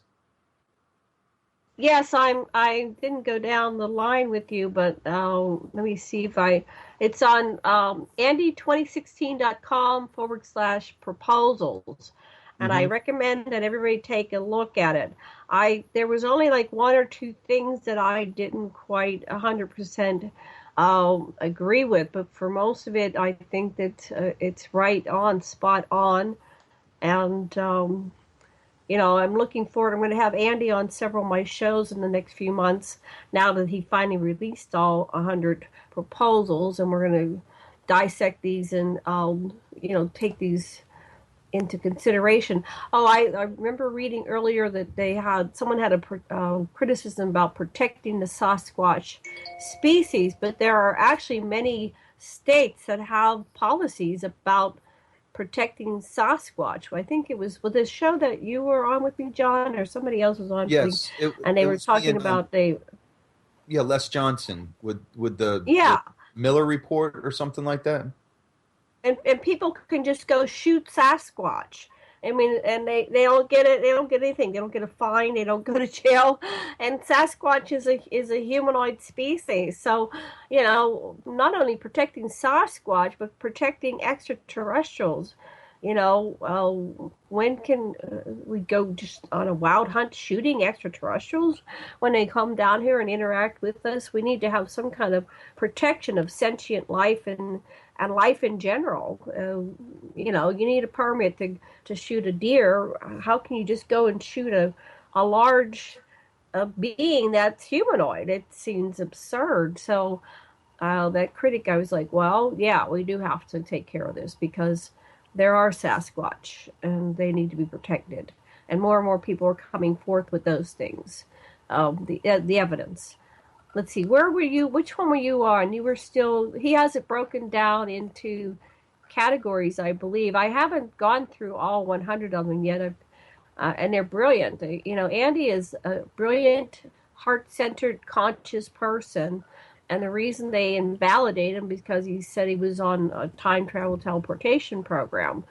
But when are we going to start realizing that these things do exist, and that's the way we get free of this matrix? Even if the extraterrestrial presence isn't revealed, if we just got all the technology exists out there onto the burner and stop covering up and killing our planet with fossil fuels that we don't need to do. We're killing everybody. 100,000 people a day get murdered because we have the technologies to create a healthy planet, healthy foods, physical longevity to the point of almost physical immortality. We have cures for all diseases, cures for the diseases of aging, yet 100,000 people a day die. And the excuse is, well, what would we do with the population? Well, we'd open the exploration of space and settlement of space, and we begin a great diaspora of people who want to go and colonize the planets. But we need to move from a level 0 civilization to a conscious kind civilization where people are honored, loved, respected, and treated as equals. Because on the highest level of existence, all souls are equal, and it doesn't matter what avatar or what form or what car what vehicle we drive for our lives. We are all equal at the highest level. So I think I was born on a strange planet, and I'm the stranger in a strange land. But I cannot wait for us to become a conscious, kind, loving civilization. I'm so tired of this primitive world that we're living on. But I'm going to jump off of my soapbox right now because we only have a few minutes left. It's 1:53. Ahmad, what time does the show go off the air? About 1:55 to 1:52 or 57. Okay, everybody it varies wrap compared up. to what the internet's doing. Okay. So final words, Karen. I guess we have just a couple minutes. Okay, yeah, I suggest people look deeper in what's going on with our economic system. Google Global Economic Reset. Look at Andy's proposal, as well as basicincome.org. I've written a couple articles actually that have been picked up by the website because I believe that a basic income is a step to just stabilize the economy, have no more losses for people to where they can get on their feet and start researching eventually what becomes an abundance economy. So I'm not for it as a permanent solution unless they index it to some kind of inflation. But otherwise, the purchasing power of it will be destroyed. I think it should be just a basic, humane way to stabilize people so they don't lose their homes or lose their lives and be able to feed their families until we have the consciousness raising that allows us to think it in terms of abundance. And that's me. Lovely. John, final words. We were talking earlier about how we're all being lured in the wrong dark direction, and those actions personified by a study I heard of on the radio.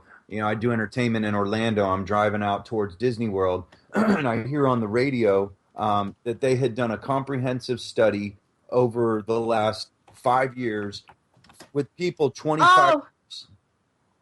We can't do it all. We'll have to hold it for the next show.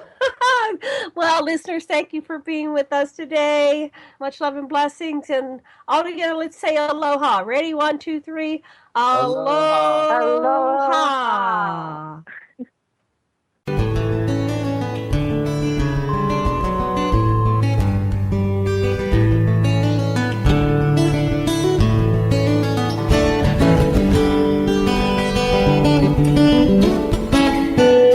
Listen to Revolution Radio at freedomslips.com. We'll be right back after this message.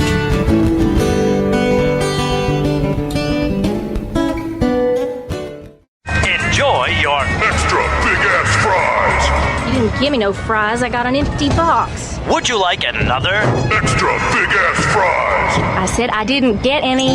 Thank you. Your account has been charged. Your balance is 0. Please come back when you can afford to make a purchase. No. I'm sorry you're having Come trouble. on. My kids are starving.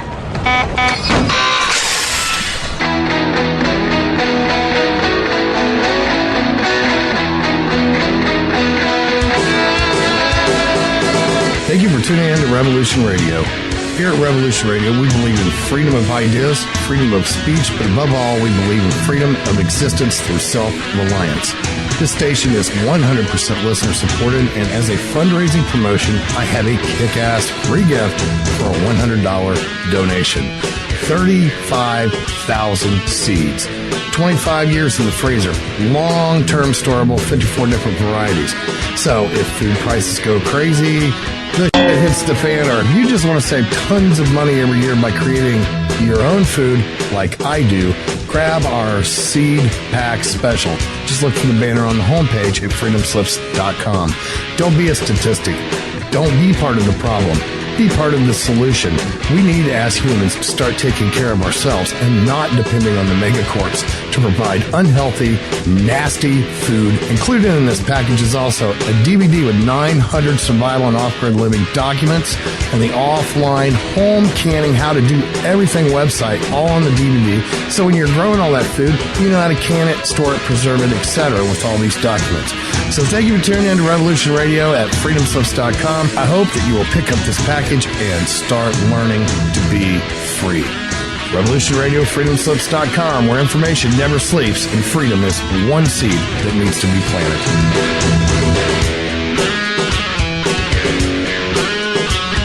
What we do in life,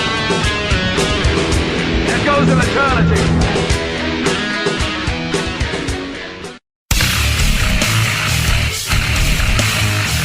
Revolution Radio.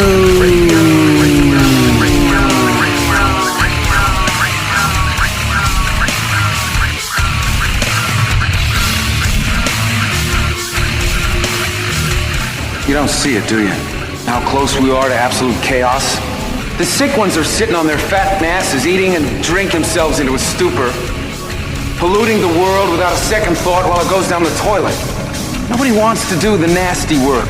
You know, the shit that we all just think about. Most good citizens are just along for the ride and then bitch and moan and complain about everything when it doesn't work out.